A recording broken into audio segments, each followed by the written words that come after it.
the new intro. Yeah, I had to try a little something, man. I got to change it up a Yeah. little bit. So I'm getting more and more of them. But yeah, good evening, ladies and gentlemen. Welcome to another episode of Never a Pen on Honourable TV. You got myself, Shigsy DJ, alongside Trigger. Hey, how's your weekend been so far, Trigger? Oh, it's been all right, man. Yeah, it depends. Starting from when? No, just the whole weekend from Friday to today. How's it You know been? what? Today was a lovely day. As I just explained to you just before we come on, I've spent most of it in bed, nursing a severe hangover. Yeah. But yeah, Sunday's been great. How was your Sunday? You know what? Before we get to Sunday, today has been a good day. You know what? I got a bit of the sniffles. I don't know if I got this man flu or whatever it is, but I was feeling a little bit shivery, a little bit cold. I don't know whether that was a sign that we were going to send shivers down Man City's spine. But you know what? To be honest with you, about 6:30, I was feeling a lot better. I felt euphoric. I don't know what it was. I think maybe it was the Lemsip. It might have been that, but you know. I'm good, man. I'm good. No, you to be fair, obviously we're going to get onto that in a minute, but you were treated to an absolute feast of 10 men behind the ball, a counter-attacking football. Like it was delicious. It was a fantastic. If you enjoy that style of play, then you get the one. You know what I enjoy more than that? Winning. Yeah. There you go. So, you know, if it ain't broke, you know, certain teams went to the Etihad and were leading up until the 97th minute and couldn't bring it home. But I'm not naming no names, you know what I mean? But hey, winning at the Etihad is not for everybody, you know what I mean? It's not for everybody. True, but speaking on that, let's get into it. Go on. Man, you can go first because this is your specialist subject. I appreciate that. You know what it is? I think this is the first time we've beat City home and away and not conceded a goal. So since when Skirtle was in our defence. So you know what? I've got to give it to Arnie Slot because after the game on Wednesday against Villa, we just went there and said, listen, you're the home team. Although we're going for the title, you're the home team. Come and break us down. And I think that suited us to a T. Like you said, 10 men behind the ball. Yeah, especially about Haaland. Bro, like it's without Haaland, it made it even not easier because it's never easy going there to win, but it made it a lot less stressful because they didn't have no target man. They didn't have nobody to work off, to interlink play and stuff like that. Kevin De Bruyne, we're going to talk about him later, but he looked like a shell of himself. I think because there was no striker in there was nothing for him to whip the ball into. The only person who I would say could hold his head up high, but even then he didn't really do much. He did, Doku. He beat Trent so many times, but there was no one in there for him to give the ball to. So, like, he's in a hide into nothing. Like, we got, also as well, Salah could break Henry's record. It's looking ominous. It's looking ominous. Yeah, I think even... I was thinking about this today, right? I was watching the game, and he got the ball on the right, and he skipped a challenge. It might have been Guardiola challenge. He skipped a challenge and played the ball with the outside of his left foot into the middle, and it was like a simple little bit of build-up play, but it's really nicely done. But it did make me realise, I was like, that was special to see that little thing there. Yeah. But back in the day, that was ordinary. But yeah, and we're going to get into that. I'm comparing them because I know what you mean. Because there's a conversation we're going to get into a little bit later as well. But for me, listen, job done. At no point, I can say this hand on heart. As soon as we went 1-0 up, at no point did I get worried. That was easy. At no point. I can't ever. And again, obviously, Haaland is a big miss. I'm not even trying to play that down. Like, if Haaland had been there, it might have been a lot different. But for me, it's your midfield. Yeah, bro, that midfield is Gundogan and KDB. That's an old pair of legs. Bro, listen, like anything, all good things come to an end, man. And this is I don't envisage seeing KDB there next season. I don't see it. about that midfield, yeah. Jamie Carragher was talking on Sky Sports this evening, right? After the game, and I just caught a couple of minutes of it, right, of what he was saying. He was talking about what Liverpool need to do to improve for next year. Now, he's talking about, let's just say, Salah, VVD, and Trent State, just not even get into the wrong. Okay, yeah. Right? He was talking about Liverpool need Left to back, improve certain areas, right? He said left back for one, which I agree with, although and striker. Yeah, and striker. But you know what else he said? I was quite interested. I wondered why he said it. He said Liverpool really need an attacking midfielder. Yeah, a number like a Verts or someone. Do you think so? And I don't think it's going to be. I don't think it's needed as in okay, it's a must. But I'm thinking saying it in the terms of to add another string to our bow, because obviously Maka, the way our midfield works, Szoboszlai is a guy that plays in the number 10 or number 8 kind of position. But I think if we want to do the more controlling of games, that 10 will help us do that. Because at the moment, even though we don't have a lot of the ball, we control games in different ways. But we don't control the games like having a 10 that will dictate our play. Kind of like what Coutinho used to do for us before he left. Yeah. Who do you think you could get that could do that? I don't know. The one I would want. They're a dying breed, bro. The one I would want would be a Verts, but I don't know if Liverpool would put the money up for him because I think he's a quality player, but I don't think there's many. Or even the guy from Lyon, but I don't know if he can play. He normally plays off the left, but I think he could do that role. But I don't know. That's for the scouts to find. But we definitely need a new striker. I would get rid of Jota and Nunes at the end of the season. I'll get rid of him. Would you not get rid of Jota because he never plays anyway? Right? Always injured, always playing FIFA. And just keep Nunes as a backup? No, get rid. So you have to get 2 strikers in. Promote or get 2. I don't either or both of them. If one of them was to say, I'll take Jota over Nunes. Nunes needs to get gone. Right. Okay. Wow. That's a strong feeling of hate for Nunes in the Liverpool. It's not hate, bro, but it's just the most loyal fan base on earth, and yet this season you're turning on Nunes. I'm not turning on him, bro. I'm not turning on him, bro. But the guy's not good enough. He's had 3 seasons. He's had 3 seasons. It's not like it's his first season, and he's struggling to find. He's been here for 3 seasons, bro. And I saw a compilation of his misses. Oh my god, bro. bro. He's a wild boy. Bro. Like, bro, I can't legislate for them kind of misses. You know, sometimes strikers miss certain types of goals or they miss a few. Bro, the compilation was mad. Maybe I'm racially profiling him here, right? But does he not remind you a bit of like similar sort of vibes to Diego Forlan? No, not in the slightest. Really? No. Diego Forlan, even though he didn't do it at United, that guy was a gunman. For like 2 seasons, bro. That was it. Like, he didn't do it after that. It was like 2 seasons. He had 2 good seasons. Nah, when he was at Atletico, bro, he took the piss.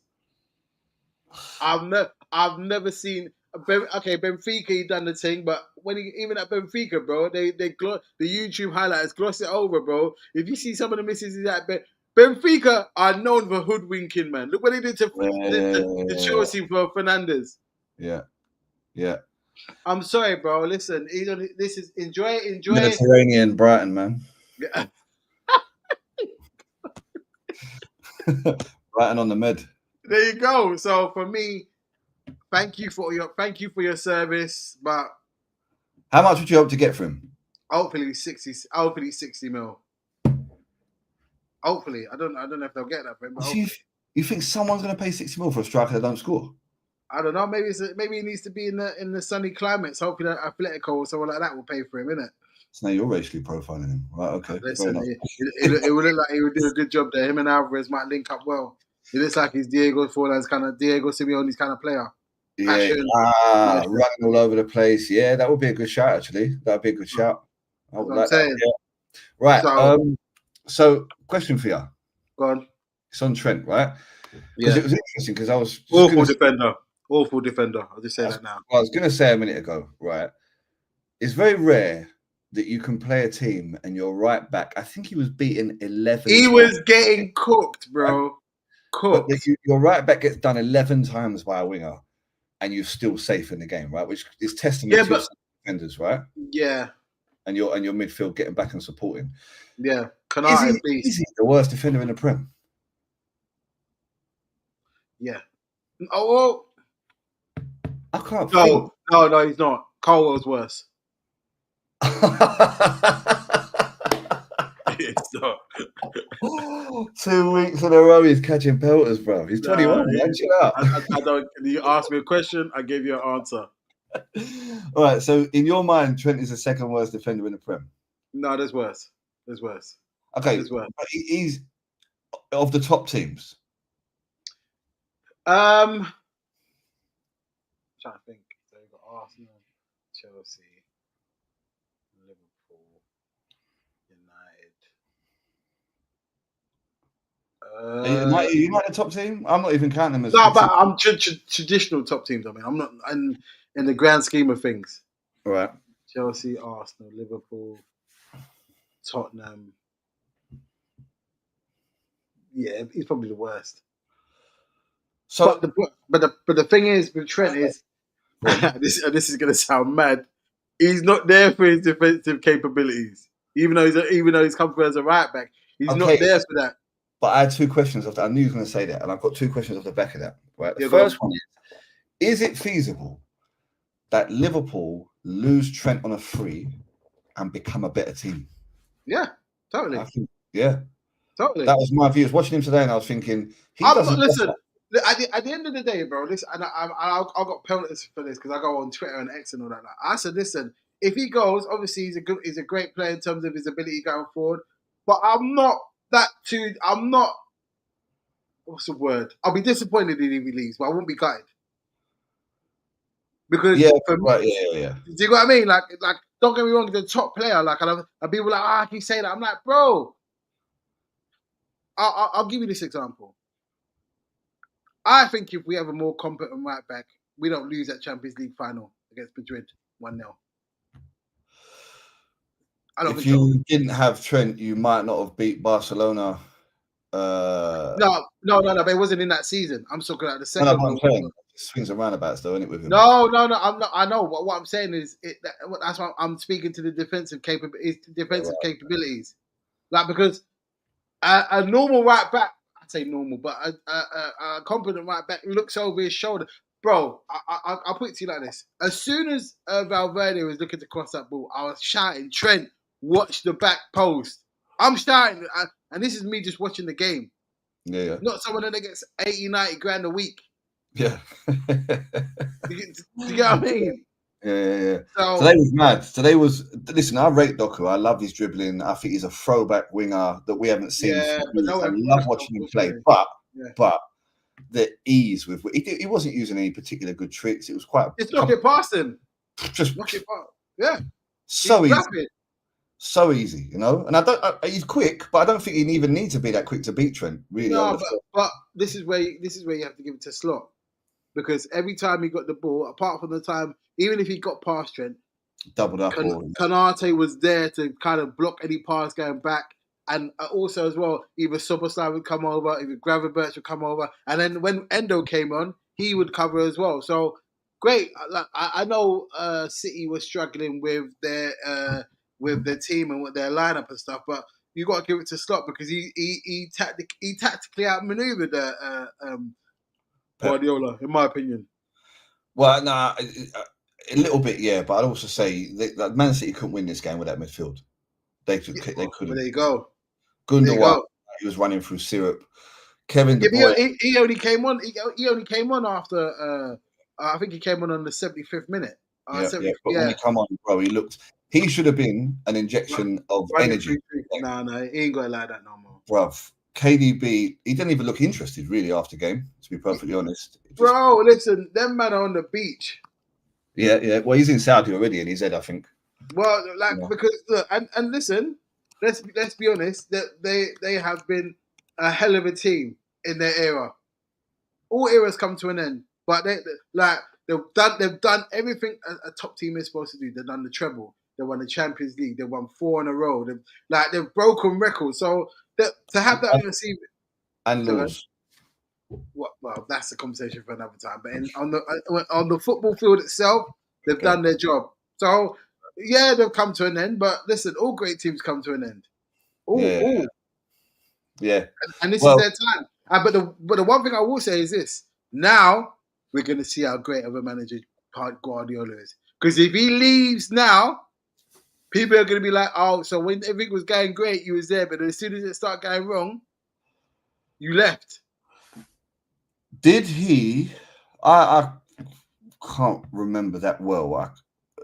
When it was him versus Mourinho in Spain, obviously Mourinho got the upper hand a number of times, right, over Pep, okay, in head-to-heads, right? But was there ever a time?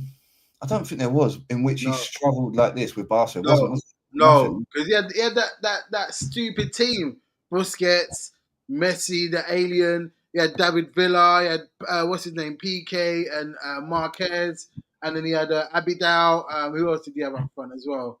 He had what's the guy that went to Pedro? Like that team was stupid. Yeah. Everyone, Julie. Yeah. Then he took a break and went to Barca, where he had flipping. Yeah, not Barca. Yeah, Bayern, where he had who Lewandowski, flipping Lam, like ridiculous. Robbery, Ruben, like. Yeah. Then he left and then went to Man City. Now, Grant, listen, and what I'm saying is, he built a team, but now he's had to dismantle that team. Can he rebuild? Can he rebuild again? I don't. Someone said something. Yeah, someone said something which was really interesting. Yeah, he's now having to adapt to other teams' football rather than him dictating how football is played. This is the question I was just about to give to you, right? Yeah. Which is in the rebuilding of this team that he does now. Yeah. Does he go back to Tiki-Taka Pep? He can't. It won't work. Or is that style finished now? It's done. It's done. It's done. It's done. You can't play that stuff because everybody can do that tiki-taka now. Everybody. Is the system football, is peak system football done? No, I wouldn't say it's done because a good system normally trumps a maverick. Yeah, of course. Yeah. So I don't think it's done, but I think he has to find another way of whoever he chooses to bring into the team. He has to find another way of playing because that style he had before is done now. He can't bully teams anymore. I wonder what he does. I don't know because there's a number of issues in that team. They haven't got Savio and Doku have pace, but no end product. Yeah. Although I prefer Doku to Savio, I'm not really. But Savio is a quality player. It's just again, Liverpool system. We left no space in behind, and we haven't got no striker. Who's he going to cut it back to? And when they did cut it back, McAllister was there, Soboslai was there, Diaz was there, Gravenberch was there, Endo was there. So every time they were trying to get the second ball, it was already being cleared up. How does today's result change how you think about the point at Villa Park? It's a good point now. Yeah, it is. Yeah. Because for me, because I'm a bit anal like this, but I watched the Aston Villa Liverpool game back, and we were lucky to leave there with a point. Yeah. That is it Marston or the guy they got from Dortmund? He nearly scored twice in the last 2 minutes. Yeah. Marlon, that's it, Marlon. He should have scored twice. And luckily for us, he just missed. So, yeah. And also as well, I got to speak on this. Well, this is what not that I don't like, but it doesn't get, if this had been Pogba, if this had been somebody else, they would have got a slate for today's performance. But Foden, he just slides under the radar. Bruv, okay. This has been going on for a while now. Yeah, this has been... you say what you need to say on it. Go on. By the way, Maatsen. Yeah. No, he's a left back. You said Ian Maatsen. No. That's the left back that they got. There's Donnell. Is it Donnell Marlon?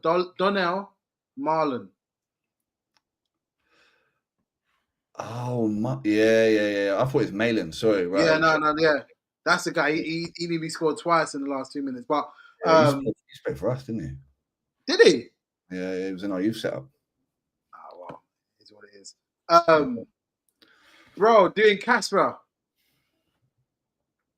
settings for Foden today. He's been like this for a while. Before the Euros. No, since the Euros. I've never seen.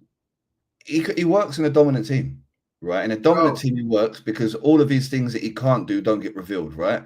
And when teams sit back and give him space because they're scared, he can do what he wants.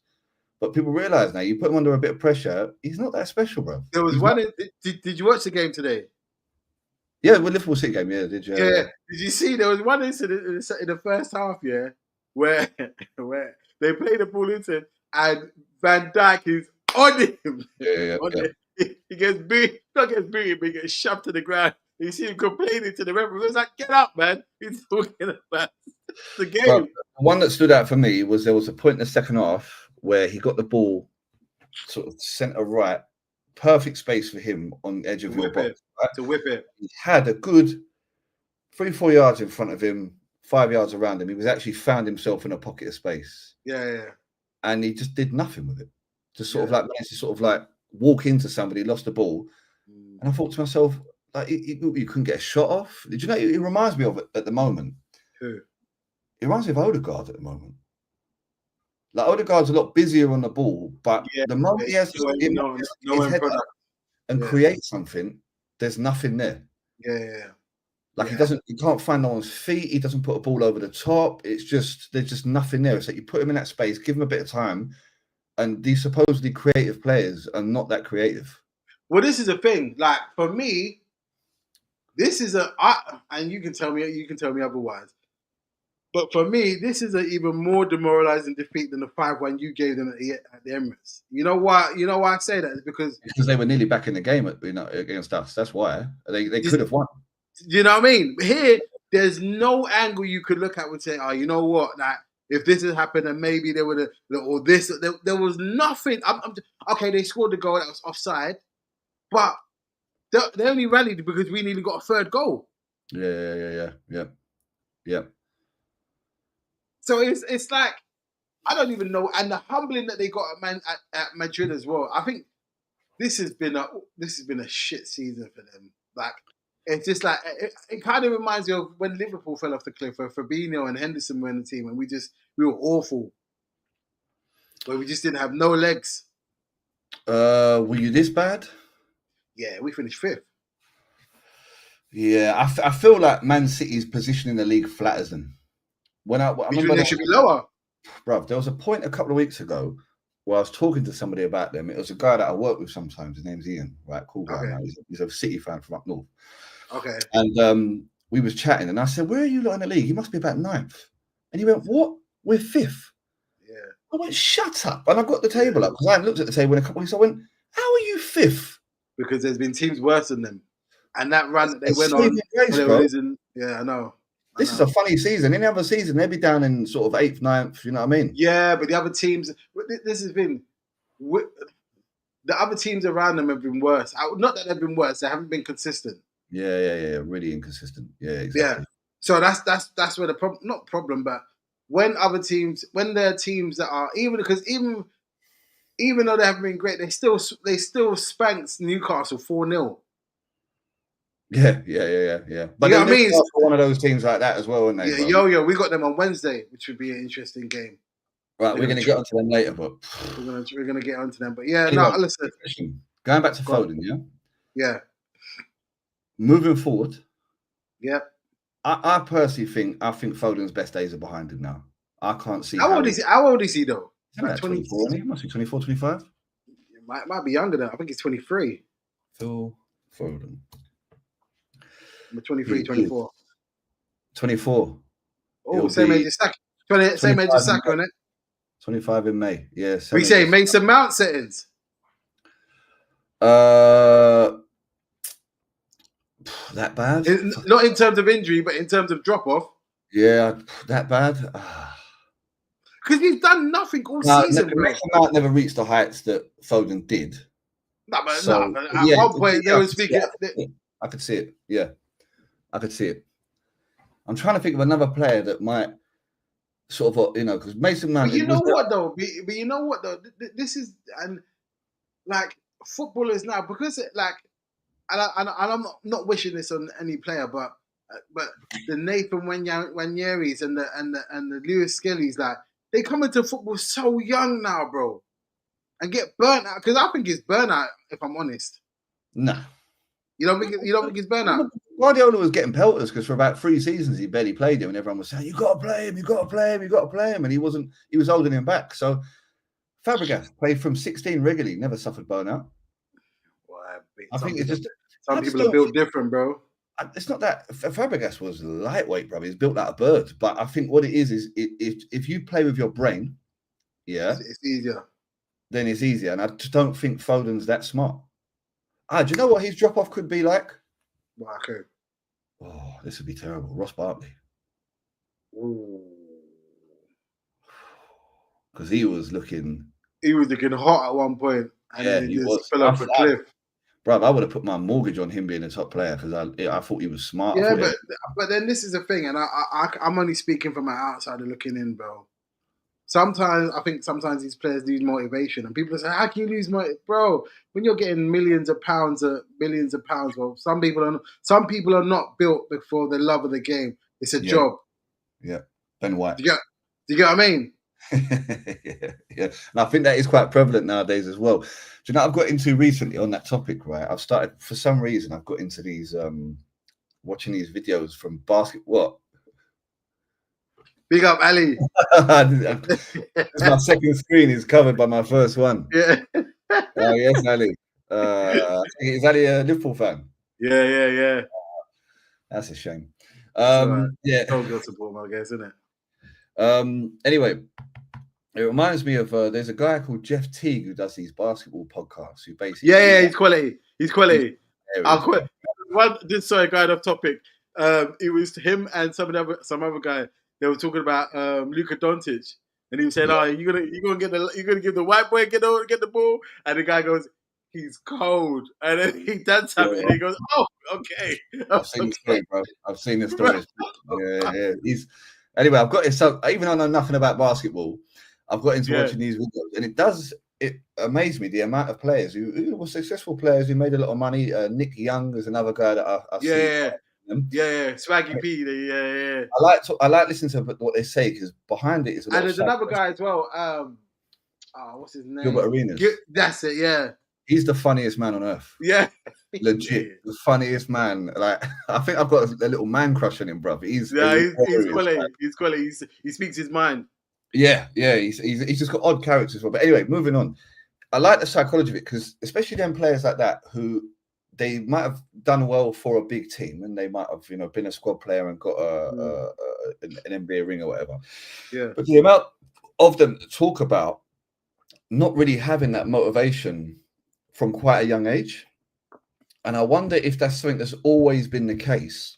But you or think, whether that's something nowadays in the youth or younger people where we sort of life is bigger than sport sort of thing. Yeah. But and again, people might say, "Oh, that's a weak mentality." But bro, if you fulfilled your dreams in terms of winning the league, winning the Champions League, and you got hella pounds in the bank, bro, like, sometimes your motivation, and it's not making excuses. That's just a human nature. Not everybody has that. I'm gonna be the best all the way through my career. Very few people have that motivation, to be fair. And it's not making excuses. That's just human nature. So, do you think Foden's happened? Do you think that's happened to him? I don't think he's been put in a situation whereby he has to fight for anything anymore because he plays every week, win, lose or draw. His position is not. And the only thing I think that would make him sit up is if he doesn't get picked for the England team, and I don't think he should. I don't think he should. Yeah, when we put him out of position last tournament, no, it's not even out of position. You haven't played well enough to get in. The England squad, and I'm going off a tangent, but the England squad used to get picked on how well you play for your club. If you don't play well, now, and I'm hoping it changes under Tuchel. Before, when it was Southgate, you get picked whatever, no matter how you played. No, if you're playing shit for your club, you hope you don't get picked. And I think that because he had his favourites and they got him where they got him to, fuck all that. Like, no. Because this is, for me, and it's going to go back to, people are going to say I'm harkening back to other stuff, but this is why I don't think Andy Cole and Fowler and them didn't get their chance as strikers, because Alan Shearer was always there no matter what he done. So, for me, Cole, maybe... Cole talks about that. Yeah, bro, it's true, though. How many games was it that Alan Shearer... I know somebody played Andy Cole, weirdly enough. How many games was it that Alan Shearer went without scoring in an international? He just kept playing him when Cole and Fowler are banging in goals and not get a chance. Yeah. I think for me, he should get picked in the next England squad. Far from it. Far from it. Right. Okay. So he should. So you think that'll be the wake up call for him? Yeah. Look. Could be. Yeah. Could right. Be. Do you think what Pep has done to Foden and Grealish is similar to what Mourinho done to Joe Cole? No, because Why so? Mourinho's thing was Joe Cole wasn't doing stuff that Mourinho wanted, so he didn't play him. But when Joe Cole got a chance, he still scored goals, or he still made a difference.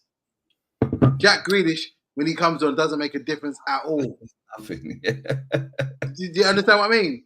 Yeah. At least with Joe Cole, his thing was, because do you remember the goal he scored? I think, was it against Sweden? Yeah, in the corner. Bro. World Cup. Was that 2006? Yeah, it might have been. Yeah. It might, was it? Yeah, it might have been. But Joe Cole still came on and done stuff. Like, oh my God, how's he done that? Grealish don't even do that. Get the ball, play it back. Get the ball, play it back.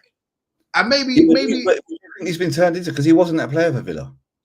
Yeah, but now this is where we're gonna go off on a tangent, because for me, it's difficult when you have the conversation with, and I don't know, and again, maybe because I'm older, I would have the wherewithal to ask this. But when you're going there, when they're having a conversation about your move, you ask him, how am I going to play it? Is it going to be a play that I'm going to be able to play like I played at Villa, or is it going to be a system thing? And if I was told it was a system thing, I'd think twice about going there. Yeah. Because you can visibly see how happy he was at Villa compared to how happy you see him sitting on the bench. It's always like this. Yeah. Like, let's be honest. Even though we want to win leagues and stuff like that, football is meant to be enjoyable. When you enjoy football, you play better. No matter what league you play in, whether it's Sunday League, whether it's Prem, whether it's Northern, wherever. If you're happy, you play better because you're enjoying it and you do stuff off the cuff. When it's boring, you can tell when the guys are enjoying football. Do you know? Hold up. £10. Right. I was going to say just then, I thought fucking sneeze is taking out my brain now. I've forgotten. What was it? Fucking hell. Jack Grealish. Bro, that's so annoying. Forget it. I can't. I'll come back into mine in a minute. Right. Okay. So Foden, finished or not? Yeah.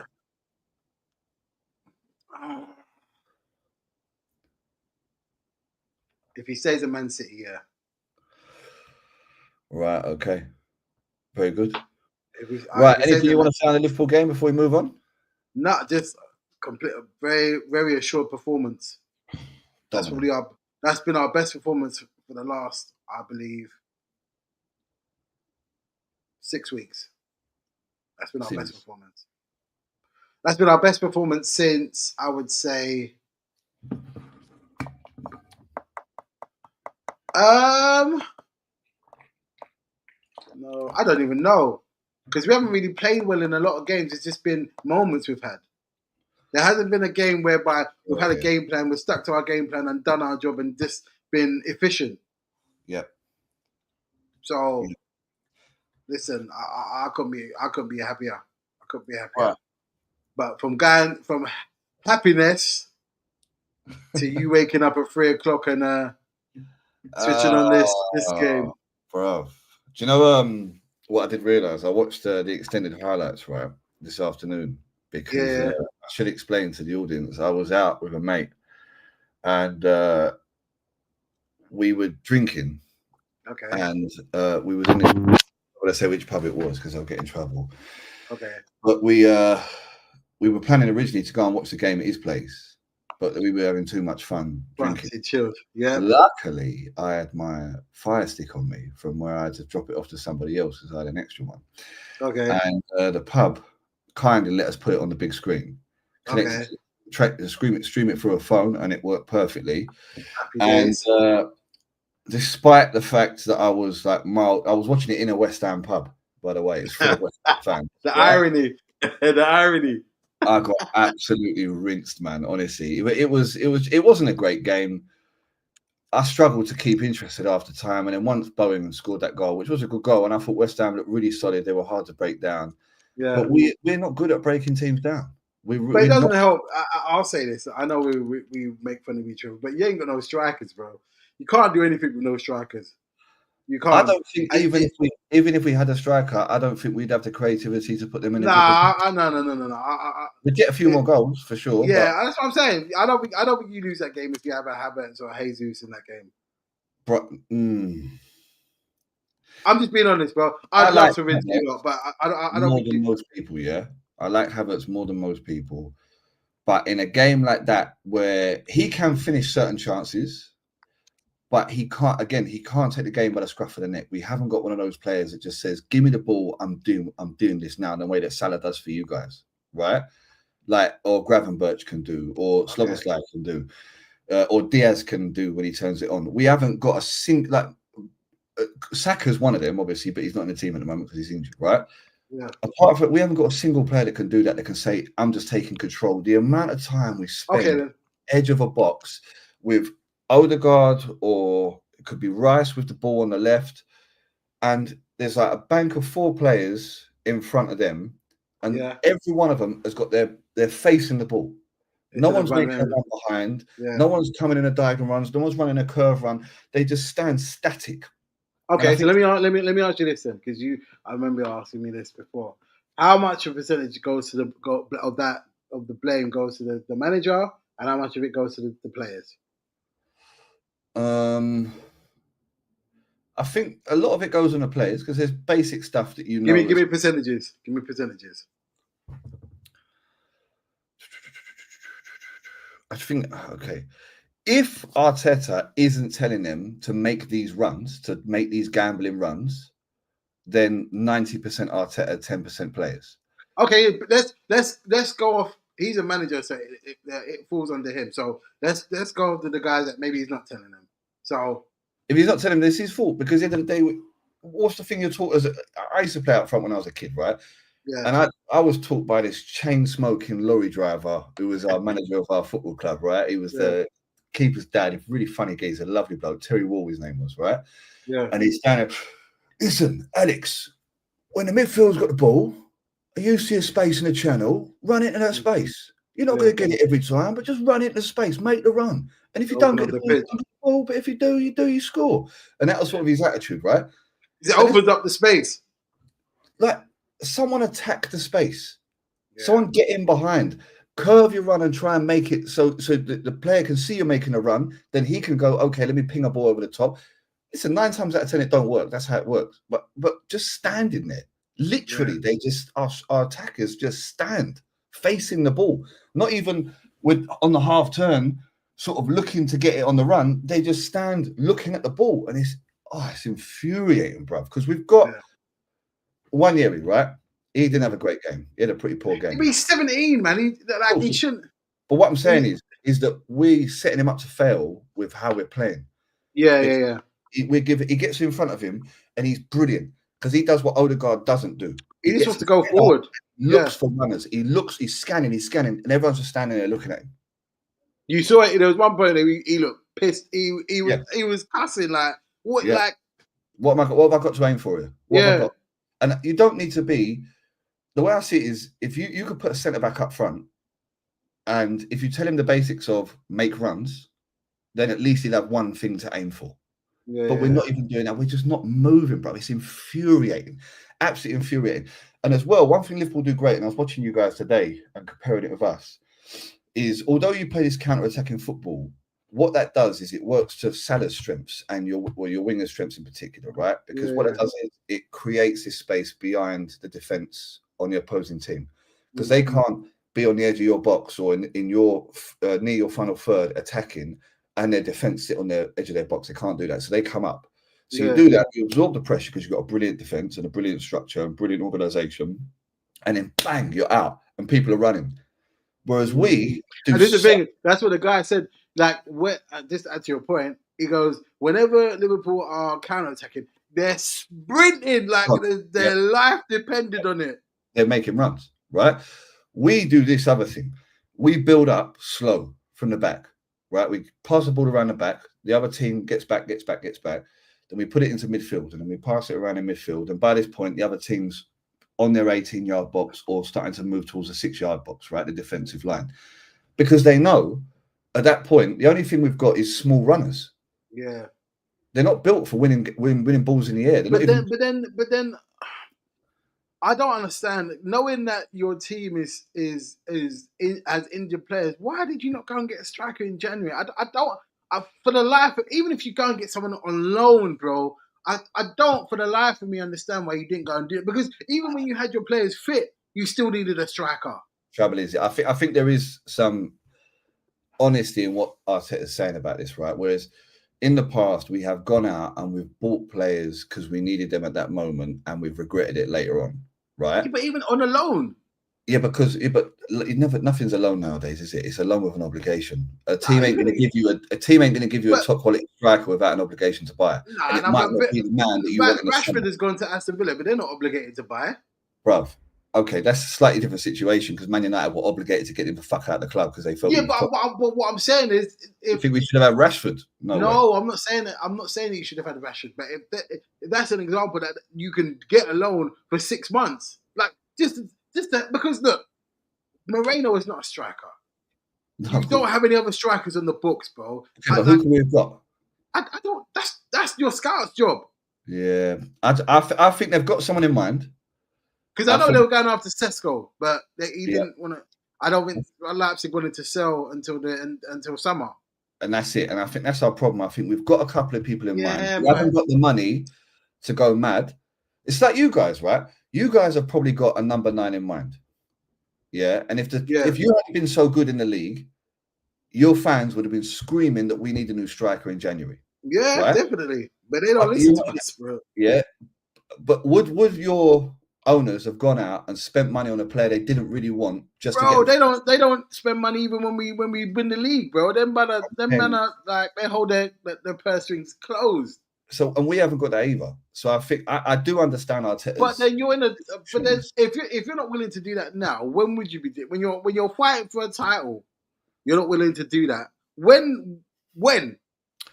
I think if the gap wasn't so big in January, we might have done it. I think come on, man. The gap was only what 7 points. Was it 7 points? 6 points. Yeah, 7 That's points. 2 games. It is 2 games, but when you've got a team walking over, like I just think it is. Listen, if he gives us, if we end up signing a proper top quality striker in the summer, then I'm happy. Forgiven. What about if you don't? Then obviously no, you can't forgive it. Okay, let me ask you another question. Do you think you will go and get a top quality striker in the summer? Yeah. Okay. Because I don't think we've got any other positions where we're that desperate that we would put that in front. I would say you need another left back. Well, not a left back, another right back. Because that Tomiyasu guy, he's not coming back. Yeah, he's out for the season now, isn't he? Yeah, he's done. He's out. That guy's another Darren Adderton. We've got Ben White and Timber, man. Yeah, but Ben White was how long? I know Ben White came back yesterday, but to be fair, it's his first big injury he's had for us. So I don't think fullback that is our problem. We got obviously. But don't you think you need another number 10 because Odegaard is not it?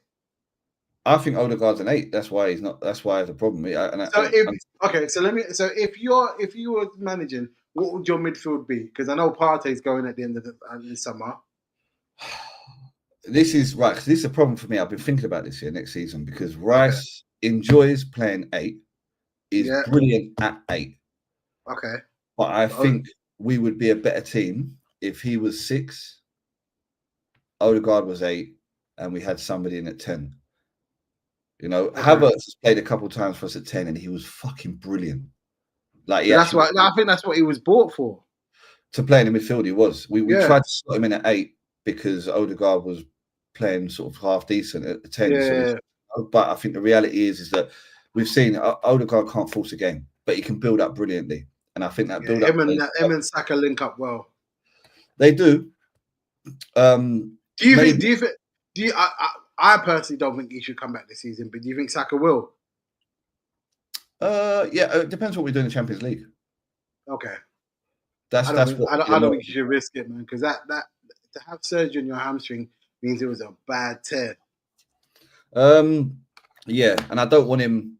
The trouble is with hamstrings as well. We saw what happened to Owen. We've seen loads of players. Once they go once, 5 years when he was in a United team, and he slowed him right down. So yeah, I don't know. We'll see. It all depends on how well he's recovered from it, and they should let him recover so that he comes back for next season. If he comes back and scores the winning goal in the Champions League, then it'll be worth it in Champions League final. You man ain't winning no Champions League. I'll say it now, bro. If you get past PSV, you got either of the Madrid teams. The trouble is, I think it suits us more, Europe. The way we play, it suits us way more because they allow space in behind the defense. With no striker. But even the Madrid teams will run amok. Yeah, especially Mbappe's turning it on now. Bro, you don't see what he did to Guardiola? Yeah, it's brutal. Yeah. Rob, all the questions are starting to get all the people asking questions are getting silenced now, Rob. Bro. You know what made me laugh about people getting onto Mbappe's back? I'm like, bro, he's been there for like what, a month? Are you going to get onto his back already? And he's still young. Yeah, of course, yeah. And new culture. These people are forgetting what he did in the World Cup final. Single-handedly. Yeah, dragging that France team through that final, yep. Anyway, so going back to it. I think we probably end up, if we're smart, putting Rice at 6, Odegaard 8, getting a new attacking midfielder, and rotating him with Nwaneri. I think that's his future. He's a 10. He's naturally just so creative, right? And then we'll get a striker in the summer. And I think next year, see, it's all teeing up next year to be a good year for us, theoretically, right? Wait, bear with me. Because Chelsea, that's what Emma says. Netflix FC, man. Chelsea, Rob says that. No, Patrice Evans said it. Netflix FC. Right, okay. Anyway, right. Next year, Liverpool are going to lose their 3 best players. Yeah, you hope. I do hope. Yeah, for Salah, I hope he goes and makes the Saudi League a real success, right? And his family. No. If he's breaking on Reed's record, he's going to want to stay and see if he can do it again. I hope Trent goes and gets away from that toxic fan base that have been wishing the worst on him for having the temerity to want to further his career, right? And VVD's won it all, man. He deserves to go and earn some big money. Do it again. Huh? Do it again. Well, if Salah and Trent leave, VVD knows you guys ain't winning nothing for a couple of seasons. I don't think VVD or Salah are leaving. I think Salah leaves, but I don't think them two do. I wish you were a gambling man. We would put down some big money. I'd never gamble on that. I know. I wish you were a gambling man. Salah, and I don't think Salah and Trent, Salah and Van Dijk are leaving. Trent, listen, bro. Thank you for everything. Take care. Yeah. Right. Okay. So Arsenal. I don't want to talk about that anymore. We're done. We're finished. Congratulations. You're worthy winners of the league this year. Well, you know what I was saying earlier. You know what I was saying last week about. Personally, I'm going to put it into the atmosphere. So we win the league at the Bridge, and then you boys come out and do Anfield. You get me? Yeah, you know what? You deserve it. I need that. That's going to be my Abbey. Anytime I do any type of football stream, that's what's going to be behind me. Just to make them know. And listen, you will see me the day that Salah announces he's leaving, bro. We're behind you, yeah? We need an emergency podcast. We need an emergency podcast right now. That's like winning the Premier League, bro. That's guaranteed us to win next year. Right. Other games. Right. Let's get into the 4-3 with Newcastle today. Quality game. Did you see it? They're brilliant, bro. Who, Newcastle? They're brilliant. They're so much fun. we got them in the final, man. That's going to be a very interesting game. It depends which Newcastle turn up. If they turn up and play without fear, I'm hoping the Newcastle that turned up against Man City turns up. get battered. It all depends. We're going to find out now whether the likes of Isak and whatnot are big game players. That's what we're about to find out. Yeah, because he's I think they are. I think Isak is. I think Isak probably is. Yeah, I think he probably is. But we're gonna find out now whether he does it when it matters. Whether he can take it. Because we've got them on Wednesday, innit? Yep. That for me was going to be the icing on the cake. That was 9 points lost for you guys, and we were going to be like 2 points ahead of you, and and now it's just like I don't even care about that game anymore. I hope you guys win the league by 20 points. Honestly, no. I wanted. You know what I want? I don't know. Now that we can't really prolong the pain, because I think we'll win. I think we'll beat Newcastle. I think we'll beat him. I think it'll be a close game, but I think we'll beat him 2-1.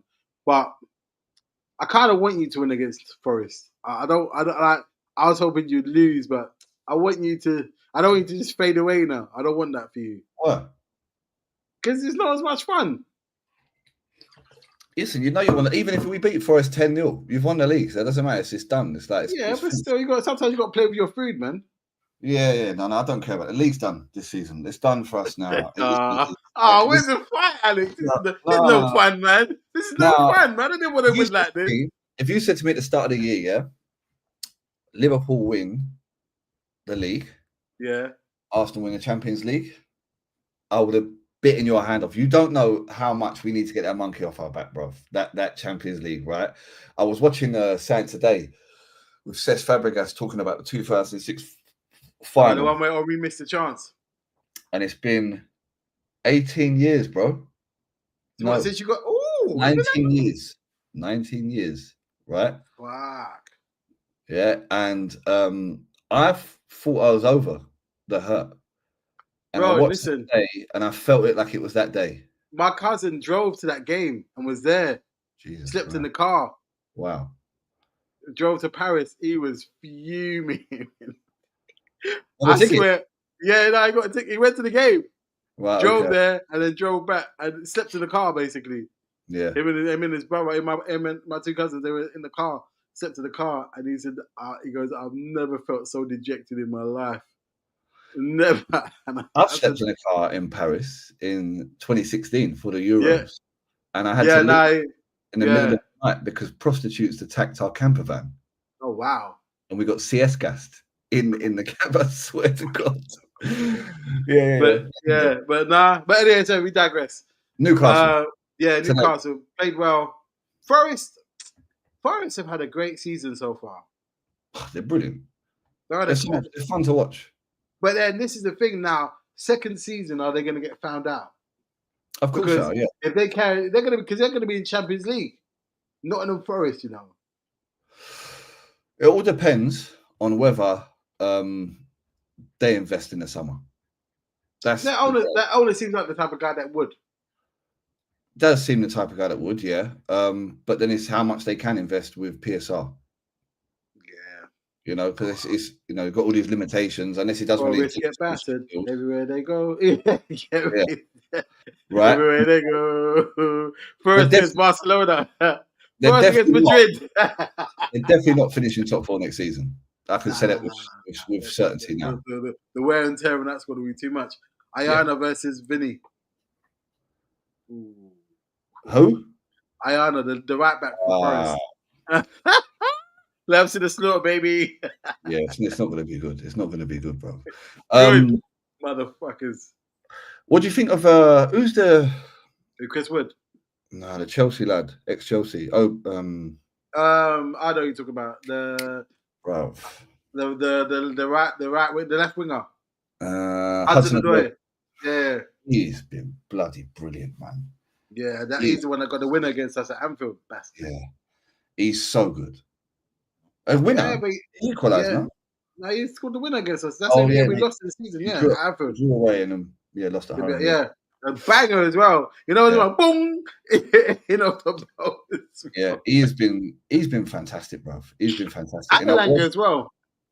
Elanga, yeah, it's both of the wingers. They've been absolutely brilliant, absolutely brilliant all season, man. And it's going to be interesting for me with them two in particular, because they were always two players that when they were young, everyone thought they were going to be, top players. Yeah. Didn't quite work out for them, and now they're sort of coming out for themselves. But you see this quite often with young players. They get this one season of like, wow, and then what happens to them afterwards? They kind of fizzle out. This is what I'm saying. They sort of fizzle out. But it's going to be interesting. It's going to be interesting to see what they do, because obviously Nottingham Forest are not a well supported team around the country in terms of outside support. But listen, they're there on merit.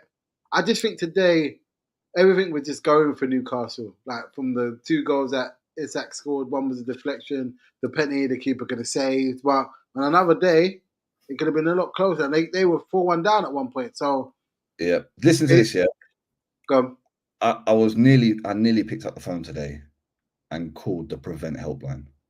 Right, Isak, yeah, Osama bin Isak, bro. This guy, I love his celebration. Get out of here, bro. He's just something else. He's rapid. He's rapid. Do you think he's the striker in European football right now?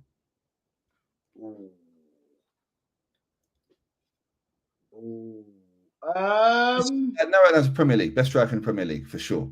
In the Premier League, yes. I don't know about the world, but in the Premier League, definitely.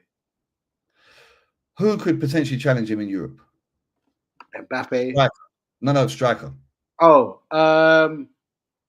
that's what I'm saying. Osimhen, maybe. What's he doing in Turkey? I haven't even been paying attention. He's been scoring bangers in Turkey. Has he really? But yeah, he's been. I said to somebody, about, I don't know, a couple of months ago, I was like, I don't know why we don't go for Osimhen in the summer.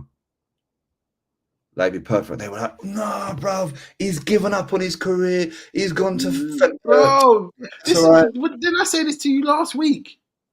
What? Like, go and get the guy, man. He's a handful. Apparently, he's got a release clause as well in his contract. It's not even like mad. Do you know what Napoli? The reason why he wanted to leave Napoli? Because the racism thing, wasn't it? Yeah. Yeah, the social media. I don't know how he ended up at Galatasaray. I don't know why you didn't go in for him. I think it's money, bro. Apparently, at the start of the season, we were quite tight on PSR. We were like really tight. We've made big losses over the past 3 or 4 years. I think we've lost something like 108 million. But they got him on loan. You're telling me he would have chosen Galatasaray over you? Well, maybe, I don't know, but I just think it's a bit of a waste. But no, we digress. Yeah, I wonder. From what you said, I still think Isak is probably the best striker in the league so far. Let me ask you this: do you think he's at Newcastle next season? Yeah. Okay. They've got no financial reason to sell him.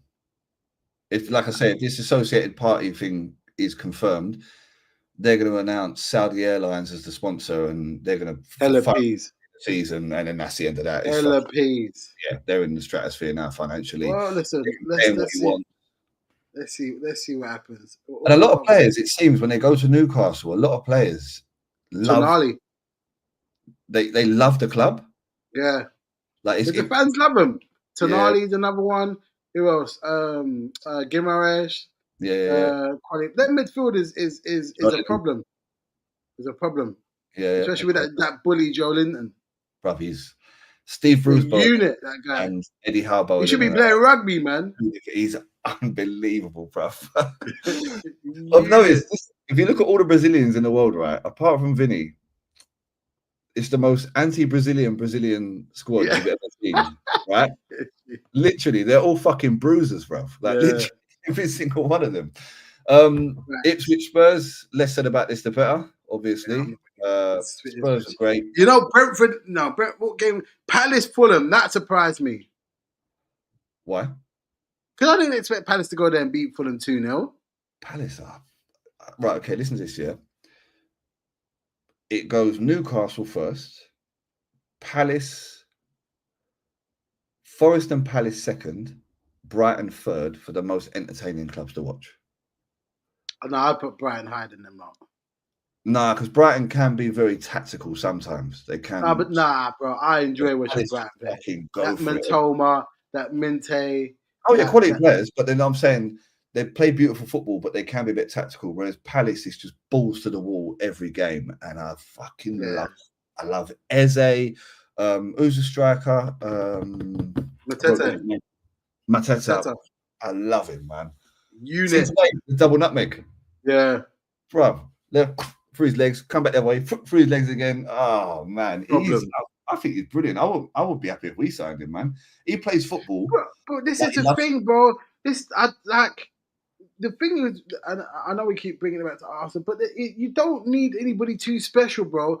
You know the best striker that Arsenal need? Someone who knows their limitations and plays to them. I'm going to get the ball, hold it off, lay it off, make a run in behind. If Arteta the whole time was waiting for Arsenal in the summer, right, and we couldn't get him before that, but we knew we could get him in the summer. Yeah. Would you say it's worthwhile waiting and saving our money? But this is the problem. There's no guarantees in football. No, but I'm saying if we get him, if we spoke to his agent and said, listen, yeah, we're coming, we want to come, we can sort of deal out, no problem, everything's done, but we can't do it until the summer. I would say that's worthwhile. I don't know, bro, because you never know when you're going to be in this position again. Next season we'll be in this position again. Who knows? That's what City thought. That's what City thought at the beginning of the season. Look what happened. There's no givens in football. There's no givens in football, but I think with our stable squad, we haven't got aging players, because that's the thing what's killed City is the fact that Well, look, yeah, okay, then yeah. If we're gonna do it off that, then yeah. But for me, it's the window of opportunity is always a small one. I know that from personal experience. So Spurs. It's Ipswich, man. No one cares. Ipswich offered nothing, bro. Bro, they're getting relegated, man. They started off well. Well, look, this is what leads into the other conversation we had.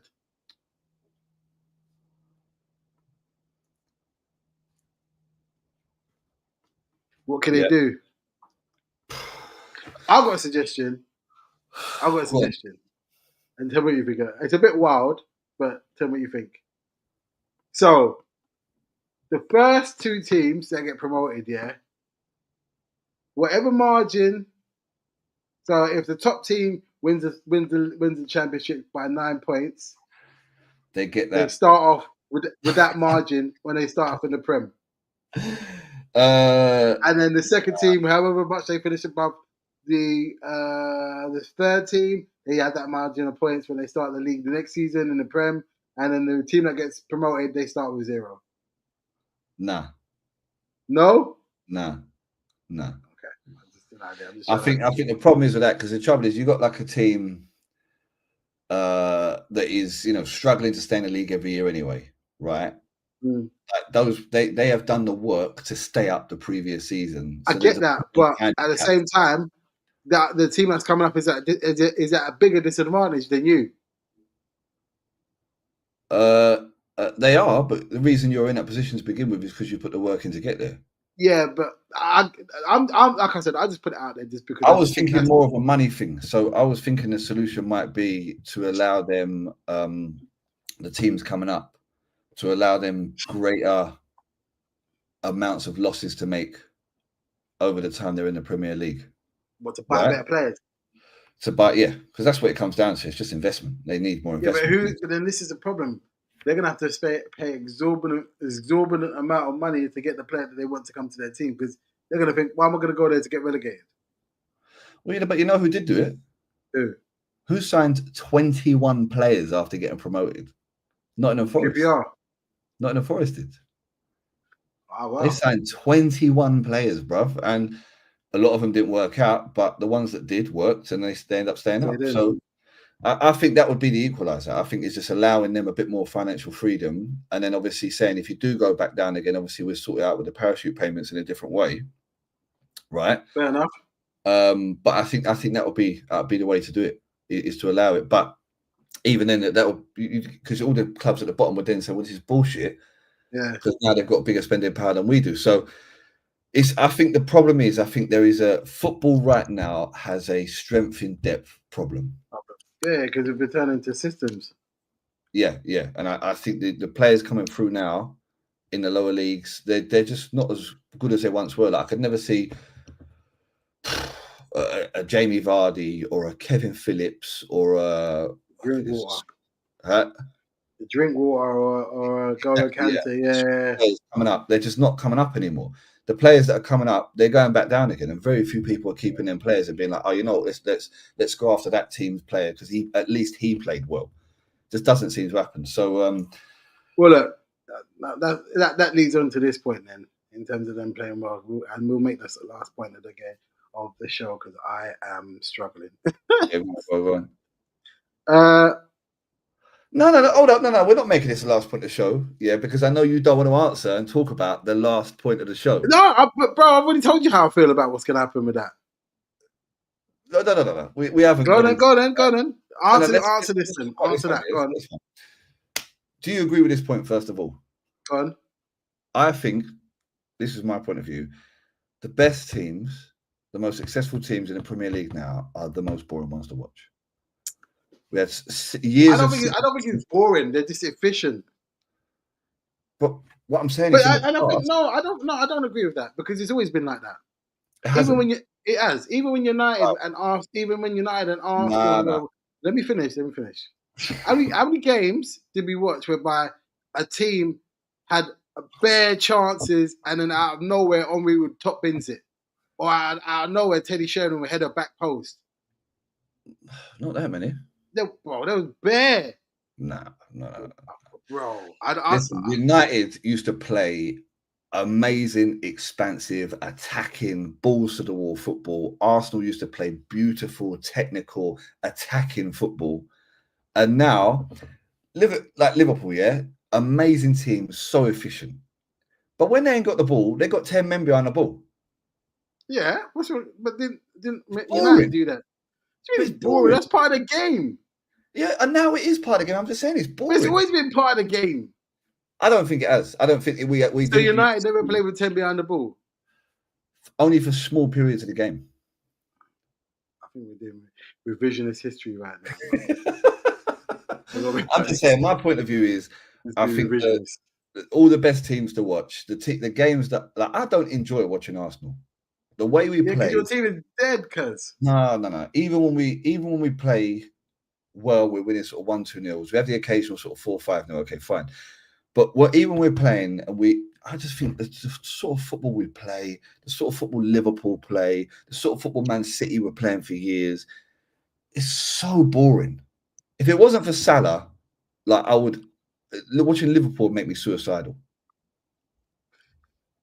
I think that's a bit of a statement too far, bro. Yeah.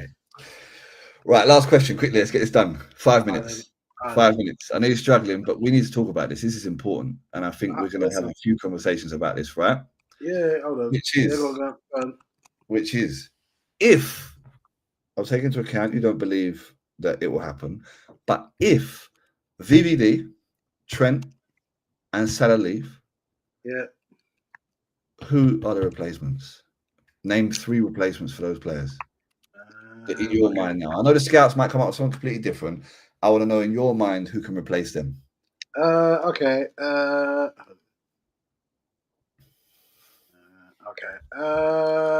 Okay. So, right back,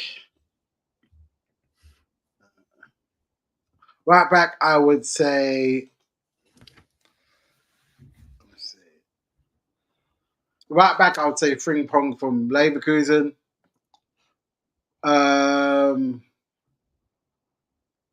Centre back. This is a difficult one because I don't think there's many top central defenders out there. Not a very easy. Maybe the guy from Inter. What's his name?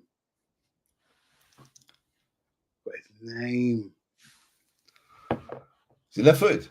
Yeah. I think I know you're talking about.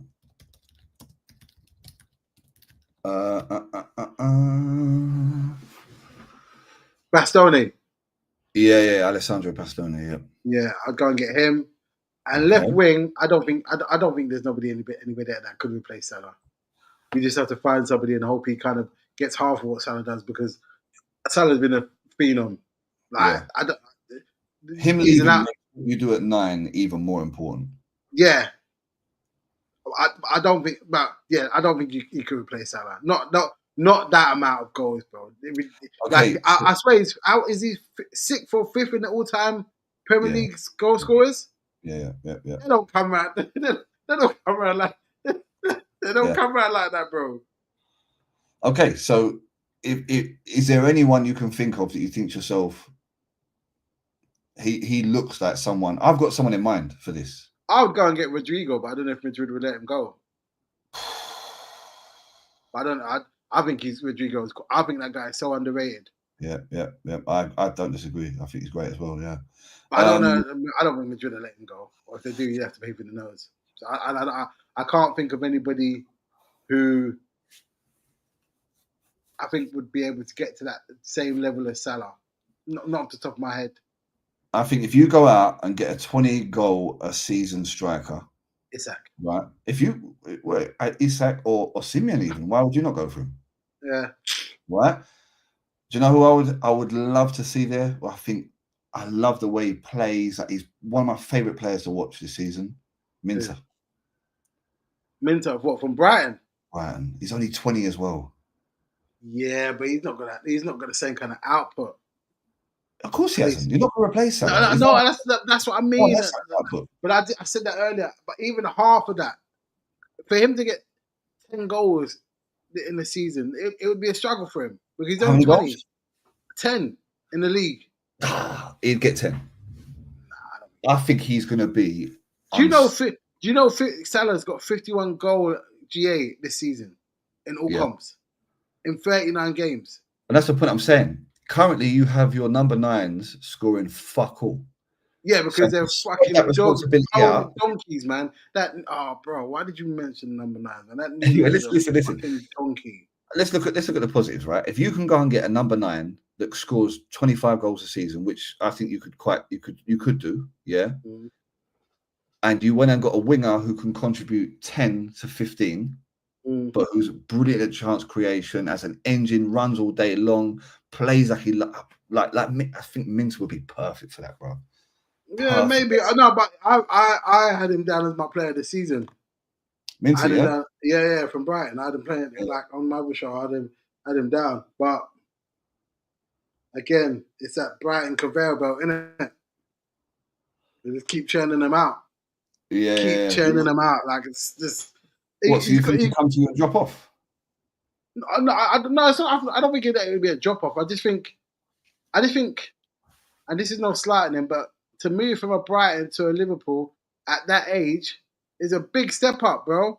Because Brighton, you're not expected to do it every week. Liverpool, if you don't do it for like 2 or 3 games, we're on you. So you think you need to go big in that position if Salah leaves? Yeah, 20-year-old. 20. If you're gonna get that kind of guy, he's a project. He's not someone that's gonna come in and instantly replace Salah. He can't. That's too big of boots to fill. All right. Bonus question quickly then on that. Yeah, if those 3 leave, what's your expectations for next season?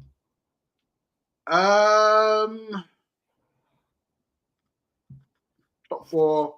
Maybe a domestic trophy. Yeah. You'll be top 2. Bro, I don't think you understand the levels of VVD and Salah, bro. I get it, but I trust Slot. I think he's fair enough, but bro, I don't think you understand the levels at VVD. Yeah. Bro, they're levels. Yeah. If you put them 2 in Arsenal, you win the league, hands down. Hands down. No. If we put hands Salah down, you win the league, bro. No. We don't even need that. We just need Salah. You put Salah in, we win the league. Yeah. All right. On that note, ladies and gentlemen, go and get your rest. I need it. It's been a long Sunday, man. It's one of those Sundays I wasn't expecting to have, but grateful it came around. You know what I mean?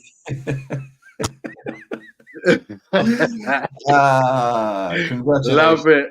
Thank you, sir. Guard of Honor. Guard of Honor, Abby, coming real soon. Coming to a screen near you real soon. Listen, if you're watching this back, please like, share, comment, and all that good stuff. And we'll be back here next Sunday with another round of Never a Pen. Take care, people. Sit down. Always a pleasure.